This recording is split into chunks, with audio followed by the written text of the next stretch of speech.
Titas prepaid card recharge করতে দোকানে যাবার আর নেই প্রয়োজন। তিতাস প্রিপেড গ্যাস কাস্টমার অ্যাপে আছে সব আয়োজন। আপনার এনএফসি সাপোর্টেড ফোনে গুগল প্লে স্টোর থেকে তিতাস প্রিপেড গ্যাস কাস্টমার লিখে সার্চ করুন। অ্যাপটি ইনস্টল করুন।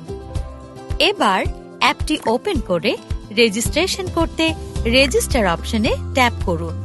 তারপর কার্ডটি আপনার ফোনের পেছনে নির্দিষ্ট স্থানে টাচ করুন।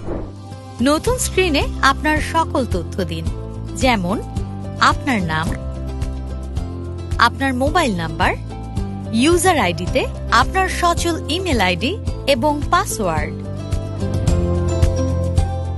সবশেষে রেজিস্টার বাটনে ট্যাপ করে রেজিস্ট্রেশন সম্পূর্ণ করুন। এরপর রেজিস্ট্রিকৃত আইডি ও পাসওয়ার্ড দিয়ে সাইন ইন করুন।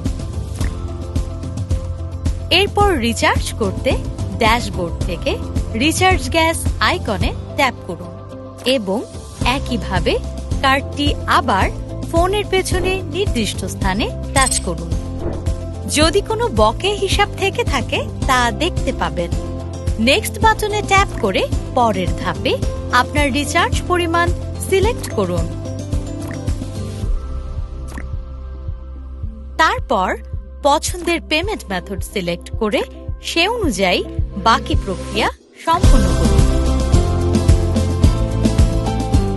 পেমেন্ট কনফার্ম হবার পর আবার কার্ডটি পূর্বের মতো ফোনের পেছনে টাচ করুন। স্ক্রিনে মানি রিসিপ্ট দেখা গেলে বুঝবেন আপনার রিচার্জটি সফল হয়েছে। এরপর নিয়মানুযায়ী কার্ড থেকে মিটারে রিচার্জ করুন।